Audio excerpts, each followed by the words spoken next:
Rachel and Mark had what looked like the perfect marriage. They were successful, admired, and deeply in love, or at least that's what everyone believed. From social media posts to elegant parties, their life together seemed like something out of a dream. But behind closed doors, secrets were brewing. And one day, that dream turned into a nightmare. Before we dive deep into this gripping tale of love, betrayal, and legal drama, make sure to subscribe to the Verdict Diaries. We bring you real courtroom stories every single day, raw, emotional, and unforgettable. If you love true stories that leave you speechless, you'll want to hit that subscribe button and join our growing community. Now back to the story. It started with a locked drawer. One weekend, while Mark was away on a business trip, Rachel searched for an old photo album. She noticed a drawer in his office she'd never seen open. Curiosity led her to pick the lock. Inside, she discovered something that would unravel everything: bank documents, property deeds, and a second phone. That phone was filled with messages. And not just any messages, they were love notes, hotel bookings, wire transfers. The name Eliza appeared again and again.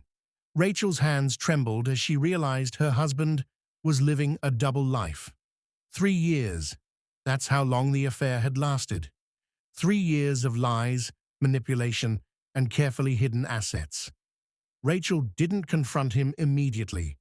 Instead, she gathered everything, took photos, made backups, and contacted a lawyer.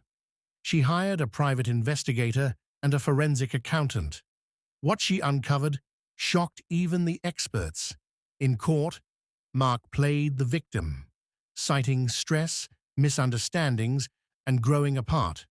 But the evidence told a different story: hidden funds, offshore accounts, emotional manipulation. The judge listened closely as every secret came to light. Rachel sat quietly, composed. This wasn't just about ending a marriage. It was about reclaiming her dignity, telling the truth, and holding Mark accountable. And as the world watched their picture-perfect marriage crumble on the courtroom floor, Rachel's quiet strength became the real story. What happens next will leave you stunned. The courtroom grew tense as Rachel's lawyer, a calm and sharp-witted woman named Claire, began presenting the evidence. She laid out a timeline: years of deception woven beneath the surface of a seemingly happy marriage. The messages between Mark and Eliza, the travel records, the unexplained withdrawals, and the hidden real estate investments. One by one, the layers of Mark's double life were peeled away. Mark sat there, shifting uncomfortably in his chair, as the weight of his secrets filled the room. But then came the real twist. Rachel wasn't just seeking a divorce, she was filing for fraud. You see, during their marriage, Rachel had invested her own inheritance into joint ventures, businesses that Mark controlled. She believed they were building a future together. But the paper trail showed that Mark had funneled those funds into private accounts, using her money to buy gifts and vacations for another woman. Claire presented the financial breakdown with precision. The courtroom was silent. Even the judge seemed visibly shaken. Mark's lawyer tried to fight back, claiming emotional duress, blaming the stress of his company's success, and even suggesting that Rachel had neglected the marriage.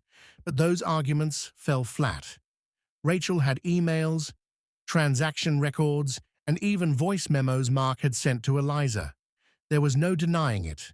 This wasn't just infidelity, it was calculated betrayal.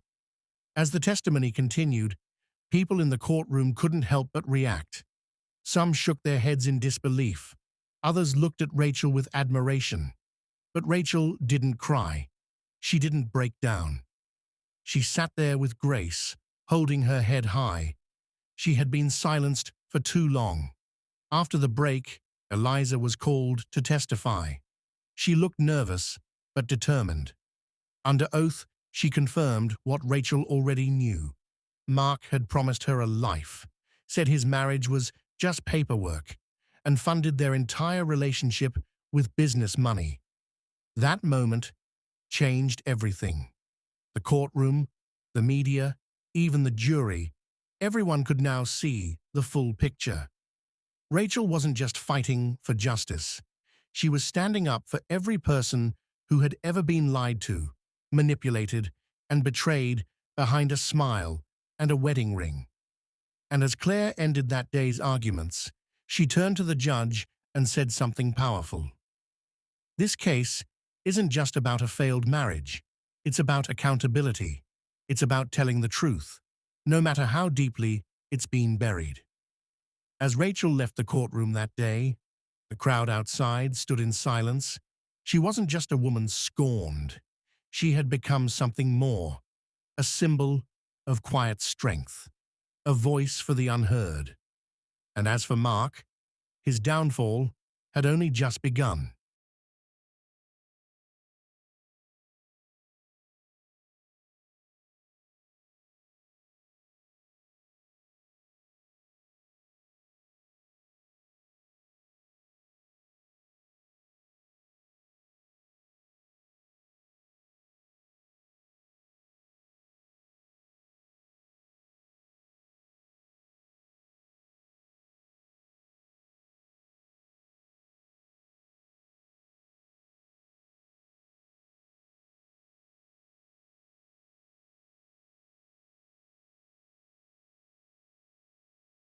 The next morning, the courtroom was buzzing. News outlets had picked up the story overnight, and social media was flooded with support for Rachel. Hashtags like number justice for Rachel and number love to lies were trending. But for Rachel, it wasn't about popularity. It was about closure. Inside the courtroom, Claire wasted no time. She presented the final piece of evidence, a secret contract between Mark and a shell company. The company, on paper, was owned by a third party, but digging deeper revealed that Mark controlled it completely. That's where much of Rachel's inheritance had disappeared, funneled into a business that existed only to move money out of her reach. When the judge reviewed the documents, his face hardened. This wasn't just moral failure, it bordered on criminal intent. Mark's lawyer asked for a recess. The pressure was building. Mark knew what was coming next: possible criminal charges, asset seizure, and total public humiliation. Outside, the media was waiting. Inside, Rachel sat still, calm. Eliza hadn't returned for the final day of testimony. It was clear. She, too, had realized what Mark truly was. In a surprising turn, Mark stood and requested to address the court. His lawyer hesitated, but the judge allowed it. Mark walked to the center. His voice cracked, not from emotion, but from fear. He began to apologize, to Rachel, to the court. But it was too late. His words felt rehearsed, hollow. He spoke of pressure, of losing himself, of not knowing how to stop once the lies started. But the courtroom wasn't moved. Rachel didn't flinch. She had come for the truth, and she had found it. Claire concluded with final remarks, reminding the court that this wasn't about revenge, it was about justice. The law, she said, isn't just a tool for contracts and signatures, it's a shield. And today, that shield is for Rachel. As the session ended, the judge announced he would deliver the verdict the next day. The room emptied, but the tension stayed. Rachel walked out, not as someone waiting for validation, but as someone who had already won, by refusing to stay silent, by choosing to stand up. The evening news showed clips of her leaving the courthouse, not with a broken heart, but with a rebuilt spirit. And as the world watched, one question remained: would the system finally deliver justice?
The next day, the courtroom was silent as the judge returned to deliver the verdict. Reporters lined the back rows, and Rachel sat, composed, with Claire by her side. Mark looked visibly defeated, his suit wrinkled, his confidence gone. The judge began. This court has reviewed the evidence thoroughly. What began as a marital dispute uncovered a pattern of deception, financial mismanagement, and intentional manipulation. He looked directly at Mark. Marriage is built on trust, not loopholes. You abuse that trust, both personally and legally. The court ruled in Rachel's favor. The prenup was declared void due to fraudulent concealment. Rachel was awarded her rightful share of the marital assets, along with full reimbursement of the inheritance that Mark had attempted to hide. Gasps echoed through the courtroom. Rachel's eyes welled with tears, not of sorrow, but of relief. But that wasn't all.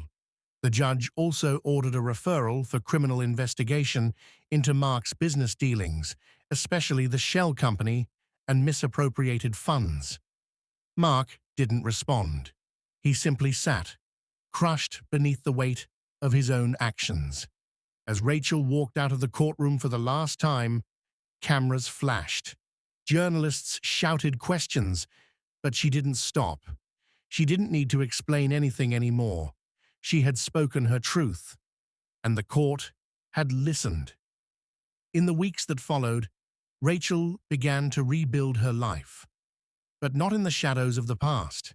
She wrote about her experience, spoke on panels, and even mentored other women going through similar battles. Her voice became a beacon for those who once felt voiceless. Claire, too, was celebrated for her relentless pursuit of justice. She declined interviews, saying only, "It was never about winning, it was about what was right."